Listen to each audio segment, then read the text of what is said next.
Hey, I'm Talia. And yeah, you read that right. My brother's engagement party was booked at the resort I manage, without my permission. He strolled in with his fiance's family like he owned the place, then turned to my staff and told them to escort that woman off the property. That woman was me. But honestly, that wasn't even the worst part. The worst part was that my entire family knew. They planned it. They expected me to foot the bill and stay silent. The moment I pulled into my childhood driveway in Santa Fe, that old weight settled in my chest, like my body remembered to tense before my mind could. It was early September, that time of year when the desert breeze starts to cool, but the sun still clings to your skin. I hadn't been home in over 6 months, not because I was too busy, but because I knew exactly what was waiting. My mother greeted me with that same brittle warmth she always used when company was over. "Talia, darling, still with that no makeup look, huh?" she said, air kissing my cheek like I was someone else's kid. "You know a little lipstick never hurt anybody." I gave a tight smile. "Good to see you, Mom." Dad was already in the den, half watching golf, sipping a whiskey like it was the only thing keeping him grounded. And then there was Caleb. He was perched on the edge of the fireplace like he was prepping for a magazine shoot. Tailored slacks, smug grin, and a Rolex that probably still had the tag on. "Well, well," he said, standing. "Look who finally took a break from running the empire." I just nodded and took a seat. The dining table was dressed in linen and candles, usually reserved for holidays, family interventions, or dramatic reveals. I should have known something was up. Dinner was painfully polite. Mom made comments about the weather, Dad mumbled about stock prices, and Caleb posted a pic of his plate, carefully angled to crop me out. Then Caleb stood. "So, big news," he said, lifting his glass. "Viv and I are throwing the party of the year. Think private chefs, skyline views, fireworks, and guess what? It's at El Cielo. You know, that gorgeous spa resort downtown." I froze. That was my resort. And they all just smiled like it was some kind of gift. "Think Capri, but with better lighting," Caleb said with a smug grin, pausing like he was dropping Oscar-worthy news. "Total cost? Just shy of $250K. I nearly choked on my water. I set my glass down slowly. Caleb didn't blink. Then he pointed across the table, right at me. "And you," he said, like a game show host announcing a prize, "get to make it happen. Come on, sis. It's not like you're actually doing anything important with your money." The room froze. Even the old ceiling fan above us seemed to stall mid-spin. I glanced toward Mom, silently begging her to intervene. Instead, she gave me that tilted head look she reserved for when she thought she was being reasonable. "Talia, sweetheart, it really would mean so much to your brother.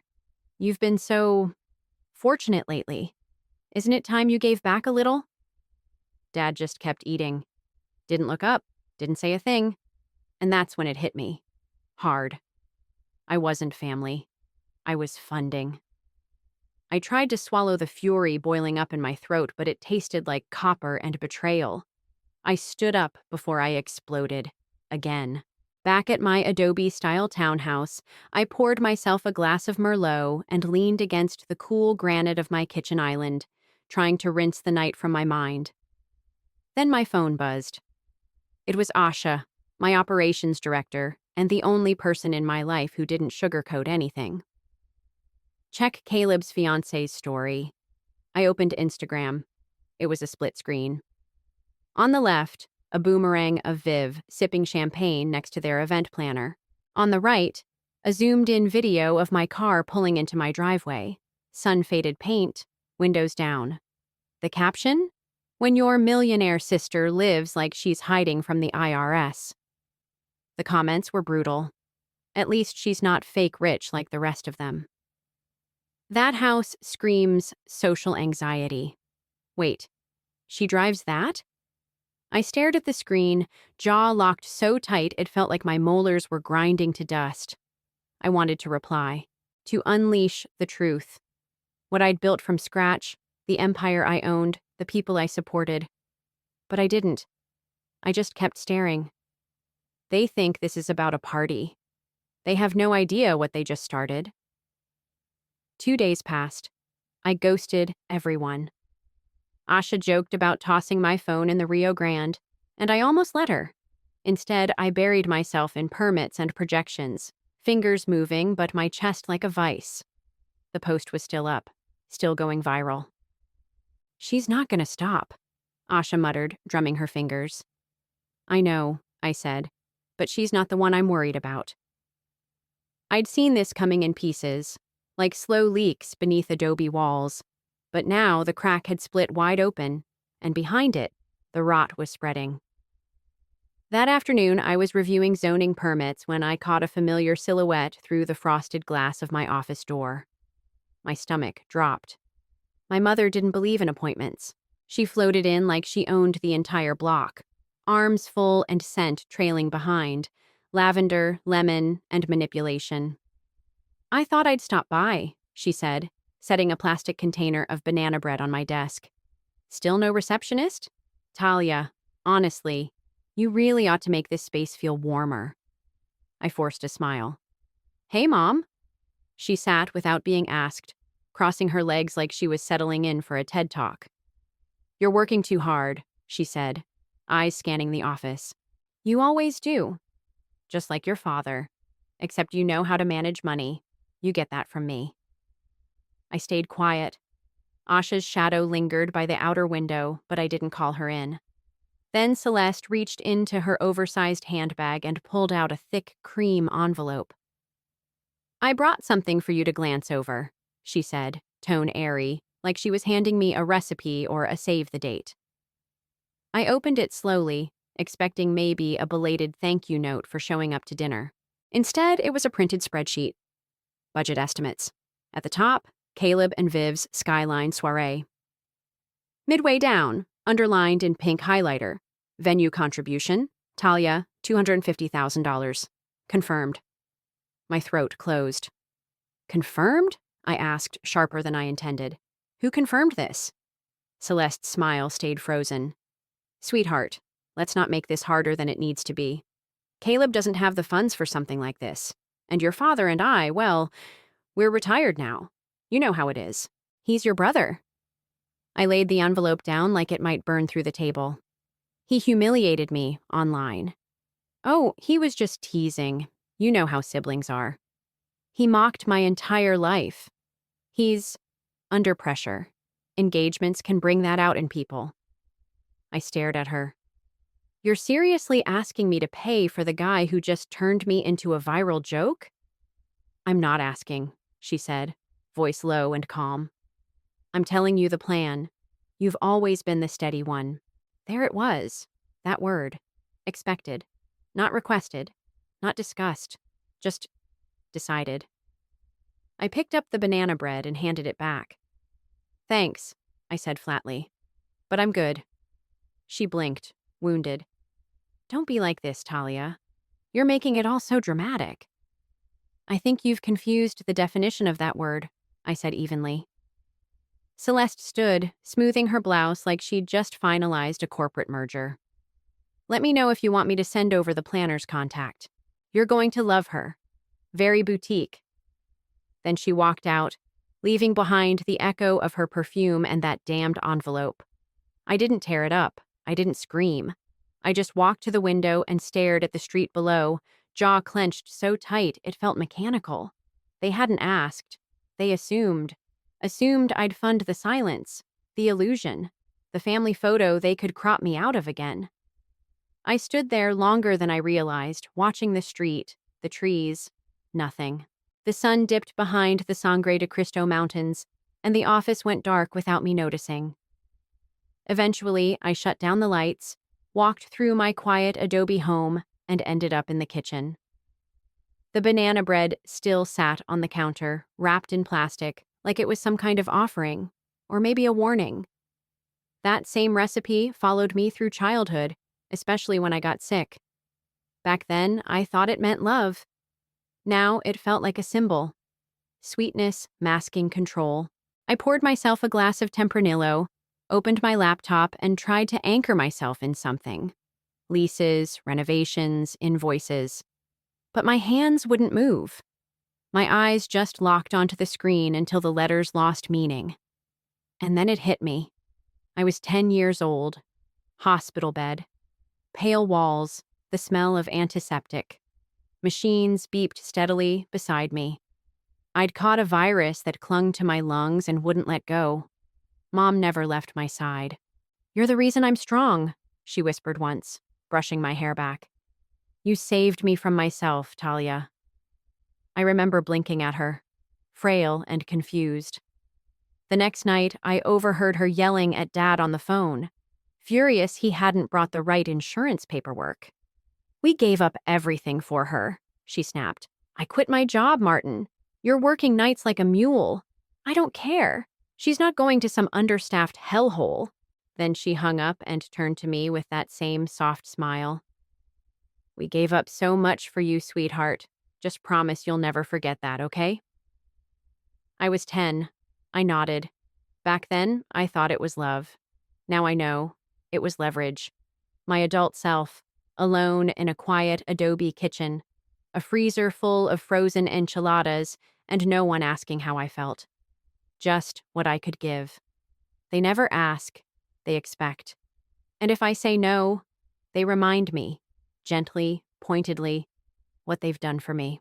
Guilt was always the invoice, the emotional receipt they handed over every time I didn't comply.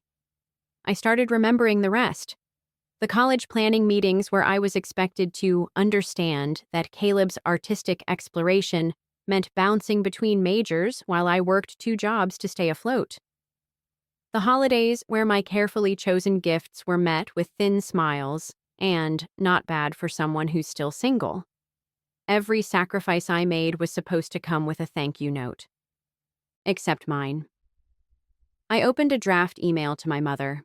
Something soft, diplomatic. "I appreciate you stopping by. I just wish things were handled more openly." I stared at it. Then I hit delete. All of it. Gone. I walked to the freezer, slid the banana bread in next to a bag of peas and a bottle of half-frozen vodka. Closed the door.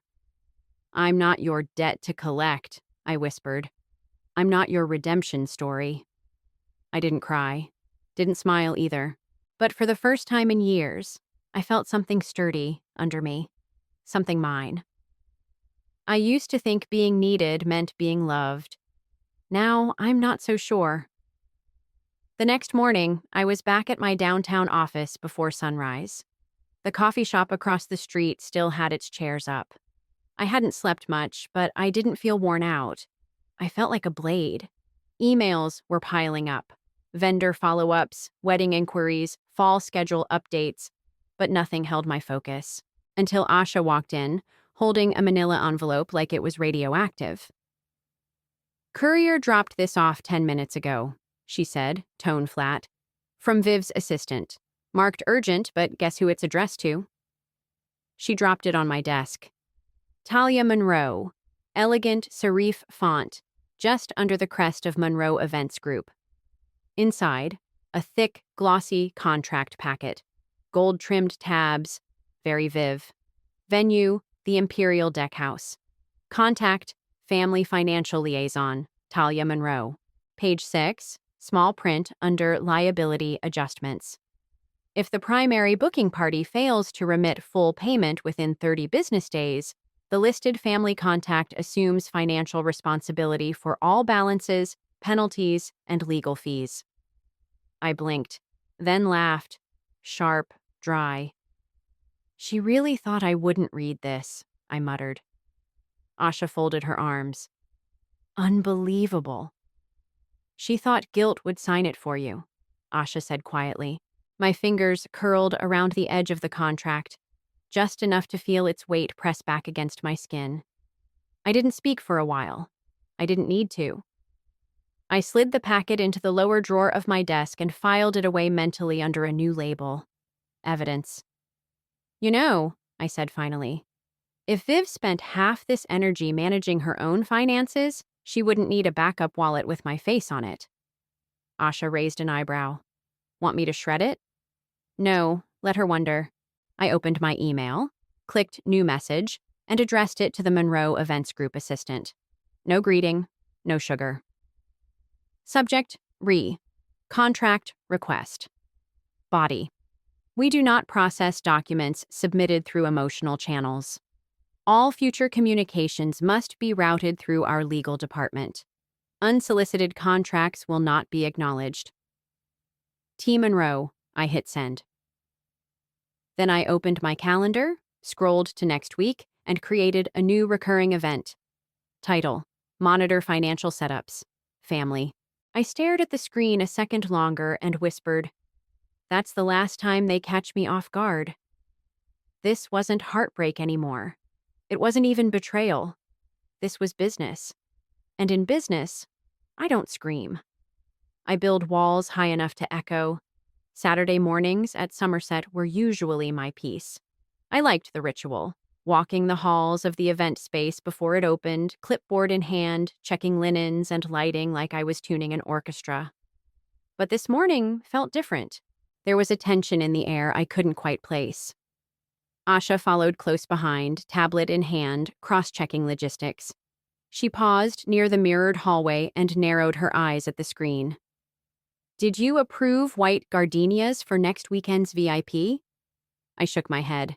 No, I haven't touched next weekend's files yet. Her brows furrowed. Well, someone did, along with ice sculptures, imported candles from Provence, and a live music permit.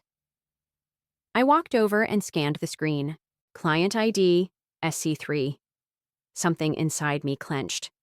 She wouldn't, I murmured. She might, Asha replied, already pivoting. We headed to the back office, straight to the booking logs. I bypassed the third-party event manager portal and pulled up the internal records.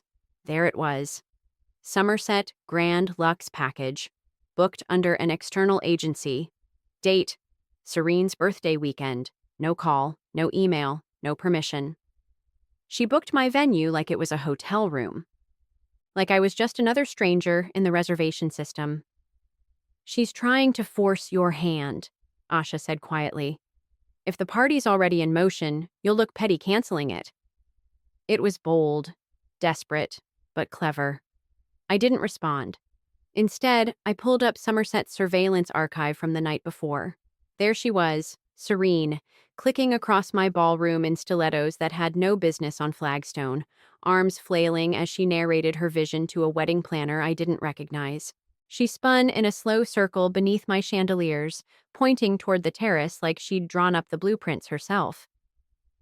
She's acting like she already owns the place, Asha muttered behind me. I leaned back in my chair, arms crossed, eyes locked on the screen. She thinks I won't touch her in public. Asha stayed silent. She knew better than to interrupt when my voice went that quiet. Serene thought this was about optics, about subtle digs and reputation games, but she'd walked into my territory now, and here the rules were mine. Don't cancel anything, I said finally. Not yet. Asha gave me a long look. You're letting it happen? I'm letting her dig her own grave. I opened a new desktop folder. SC, Unauthorized Booking. Inside it, I created subfolders, correspondence, invoices, footage, incident reports. She wants this to be her coronation, I said, so let's make sure she earns every inch of it. Asha gave a slow, wicked smile. You want a paper trail? I want a mountain. We stepped back into the foyer. Staff were quietly setting up for a bridal brunch, completely unaware of the chess match happening just one office wall away. This wasn't about a birthday. This wasn't about peonies or playlists. This was about ownership, legacy, the name engraved at the gate. That afternoon, I was working from my home office. The gardenia bush outside my window perfumed the breeze, and I'd found something close to rhythm again. Contracts, floor plans, invoices. A second coffee in hand. Peace, almost. Then my phone buzzed. Asha, check ballroom camera 3. It's happening. I didn't ask what she meant. I opened the live feed. Somerset's ballroom filled the screen, chandeliers glowing like low stars. And there she was, serene, storming across the floor, voice raised mid-rant. "This is the color scheme? Are you kidding? This looks like a middle school prom." She was in full performance mode, arms waving at the decorator, who stood frozen next to a half-built centerpiece. The florist beside them flinched as Serene yanked a pale pink rose from the arrangement and tossed it to the ground. "You call this luxury?" she snapped. "This is depressing. My followers are going to light me up for this." A young staffer passed by, arms full of pressed linens. Serene snapped her fingers. "You. Hey, linen girl. That's not the fabric I picked." The girl froze mid-step, startled. English wasn't her first language. Her nervous smile said as much. She nodded, quiet, and kept walking. Serene rolled her eyes. "Unbelievable. You let amateurs run this place?" And then she did it. She grabbed a clipboard from the check-in table, scanned it dramatically, and slammed it back down so hard it flew off the edge and clattered across the marble floor. I didn't flinch. I didn't blink. I just watched. That's when Asha stepped into the frame. Calm, spine straight, her expression unreadable but surgical. "This is a private venue under contract," she said, her voice slicing clean through the chaos. "And our staff deserves to be treated with respect." Serene turned slowly, eyes raking over Asha like she was some poorly placed centerpiece.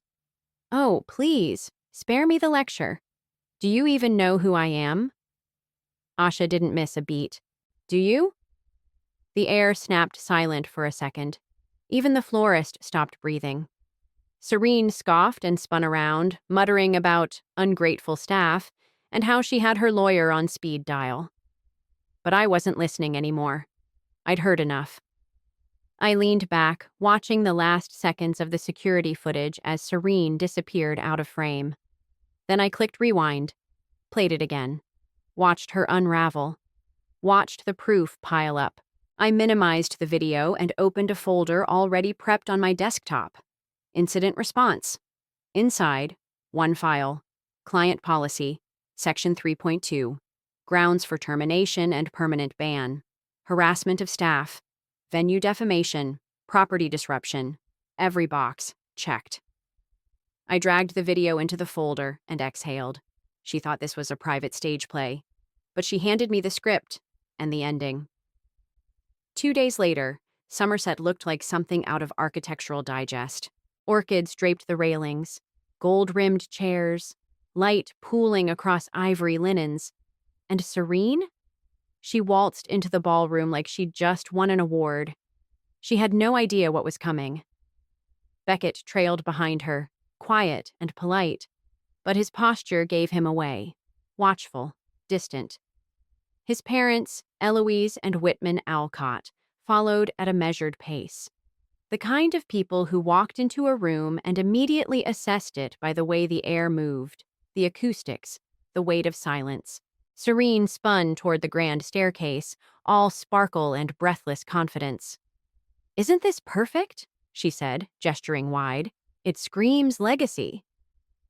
From my upstairs office, I watched it all unfold on the security feed. Asha stood near the entry, composed and crisp, offering a warm, measured welcome. She glanced once at the camera and gave a small nod. Time. I adjusted the cuffs of my navy blazer, straightened my spine, and moved to the door. Down below, Serene had launched into a full monologue. "These chandeliers," she was saying, "imported from Vienna. Custom work. The owner only deals with elite clientele. Very hush-hush, very VIP." Eloise tilted her head slightly. "And who's the owner?" Serene gave a tight, toothy smile. "We have connections." Whitman folded his hands behind his back. "So you don't actually know?" Before Serene could spin another half-truth, Asha stepped forward and tapped her tablet. The ambient string music trailing through the room cut mid-note. Silence followed, and then came the sound of my heels clicking against marble. I descended the staircase slowly, deliberately, each step echoing softly across the ballroom. All eyes turned upward. At the halfway point, I paused, met Serene's stunned gaze, and gave her the faintest smile. Then I continued down. "Welcome to Somerset," I said, extending my hand toward Eloise. "I'm Talia Monroe, the owner and creative director of this estate." Whitman blinked. Eloise's brow arched, but there was curiosity in her eyes, not judgment. And Serene. She looked like someone had unplugged her from reality. "You own this place," she croaked. "But you live in that little house?" I turned to her, calm and clear. A wise businesswoman doesn't wear her assets. She builds them, brick by brick, and lets them speak for themselves. Eloise's lips curved. How refreshing.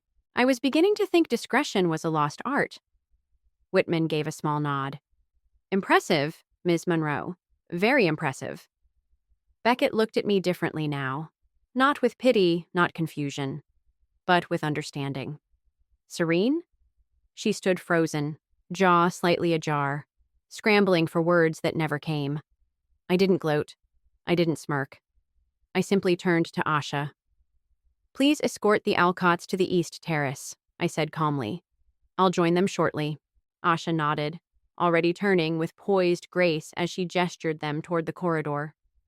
Whitman and Eloise followed, their quiet elegance echoing in their footsteps. Beckett lingered slightly, then moved on. Serene didn't. She stayed behind, shoulders rigid, breath short, fists clenched like she could hold the moment together with sheer will. I walked past her without a glance. For the first time in my life, I didn't need them to clap. I already had the floor. Out on the terrace, everything unfolded slowly, like a symphony warming up. The Alcotts admired the gardens, the mountain view, the fountain, taking it all in with a quiet, practiced sort of awe. Eloise drifted toward me near the stone fountain, casting a brief glance over her shoulder as Serene tried, and failed, to rejoin the conversation. "You built this?" she asked, her voice low but intentional. "From the ground up," I said, not needing to embellish.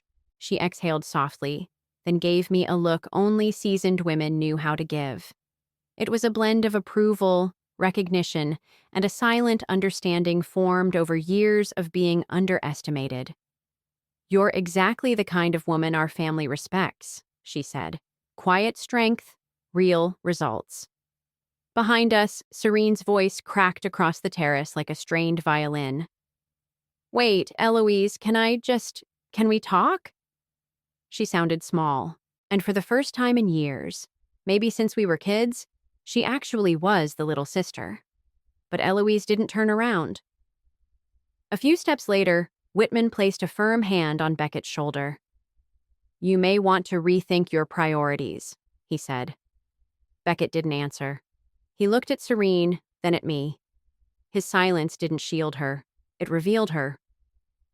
Later, as the Alcotts left, Serene collapsed in the hallway, back against the mirrored wall, makeup running, voice cracking through a half-sob. I didn't stop. I didn't smirk. I passed her with my head high, heels steady, pulse unreadable. That night, I returned home and turned off every light except in the kitchen. The silence wasn't hollow anymore. It was earned. My phone buzzed. A text from my father. "Can we talk?" I stared at it for a moment, then hit call. "Hi, Princess," he said immediately. I said nothing. "I just think, maybe don't push this any further, okay? It's still her birthday week." That was it. Not "I'm proud of you." Not "you handled it with dignity." Just "don't rock the boat." "It's her week," he said. I laughed softly into the silence. "I stood right in front of you all," I said, "and you still didn't see me." He sighed. "It's not like that." "It's exactly like that," I replied. "It always has been. Look, we just want the family to stay intact," I said, cutting him off. "It's never been intact. It's been built around Serene like a house of cards." He didn't argue. That was the worst part. He knew. I'm not angry, I said, suddenly calm. I'm just done. He hesitated. Talia, you don't mean that. I do. I ended the call, slid the phone gently into the drawer beside my farmhouse sink, and closed it without a sound. Outside, the Santa Fe sky glowed dark blue, studded with stars and distant porch lights. Somewhere in the plaza, a guitarist strummed a slow, aching tune, something that sounded like goodbye and grace in the same breath. I stood by the window, listening, not waiting, not hoping, just breathing. I didn't lose my family. I just stopped begging them to see me. 2 weeks passed. No drama, no apology dinners, just quiet. The kind that doesn't echo, it settles. One morning, I sat at the kitchen table with a half-warm cup of coffee and a stack of contracts when I noticed the email. Subject, I'm sorry. From Martin Monroe. I clicked it before doubt could stop me. You were right. I should have said something. I'm sorry. Dad. That was it. No excuses. No. But you know how Serene is. Just a clean sentence. Late, but honest. I read it 5 times. Then I deleted it. But I smiled when I did. Somerset hadn't slowed. If anything, it was thriving. 3 weddings on the books for May, 2 corporate galas, a high-profile fundraiser drawing media interest. Asha was juggling requests from planners in 4 different states. She walked into my office, tablet in hand. We've got an inquiry from Eloise Alcott's niece, she said, tapping the screen. She requested you directly. Of course she did, I said. Let's take good care of her. And I meant it. That same afternoon, a push notification buzzed on my screen from a wedding industry blog. Influencer event canceled. Somerset declines involvement. Speculation grows. Then the headline, are these luxury events just for show? Inside the collapse of a brand. They didn't say her name, but they didn't have to. Later that evening, curiosity got the best of me. I checked Serene's social. Her latest video was still up, but the energy had shifted. Dim lighting, no glam, no filters, no music. Comments, off. She stared into the camera for nearly 2 minutes before saying a word. I didn't watch the rest. I didn't need to. Not because I couldn't watch it, but because I didn't need to. There was no rush of anger, no vindication burning in my chest. Just breath. Just air. I closed the app, flipped my phone face down, and stepped out onto the porch with a glass of red. The adobe still radiated warmth, holding on to the last light of a Santa Fe sunset. Everything was dipped in amber. The street was quiet, just the soft rustle of wind through the juniper and piñon trees. Earlier that morning, I'd driven past my parents' house, slowed for half a second at the corner. But I didn't stop. Not because I was angry, because I no longer felt the pull. I used to think peace would come when people finally apologized. When the balance tipped in your favor. When the ones who hurt you admitted they were wrong. But peace is quieter than that. Peace is walking away before someone begs you to stay. Peace is deleting the message and feeling no guilt. Peace is saying no and not giving a reason. I took another sip of wine. The night wrapped around me like soft cotton. And maybe, that's the real revenge. Not winning, but walking away clean. If there's one thing this whole mess taught me, it's this. Peace doesn't arrive when other people finally treat you right. It begins the moment you decide to treat yourself like you matter. For years, I thought loyalty meant silence. That being a good daughter, a good sister, meant making myself smaller so they could shine. But shrinking never saved anyone. You can love your family and still draw the line. You can walk away and still wish them healing. And you can stop chasing validation from people who never saw you clearly to begin with. I didn't win by being louder. I won by finally hearing my own voice. So let me ask you something. Have you ever felt invisible in your own story? Have you carried guilt that was never really yours? Drop it in the comments. I want to hear your truth. And hey, if this story hit something in you, type 1 or let me know where you're watching from. If it didn't land, that's okay too. Tell me why. This channel is for real stories, real people, and moments that matter. Because who knows, the next story might just put your feelings into words.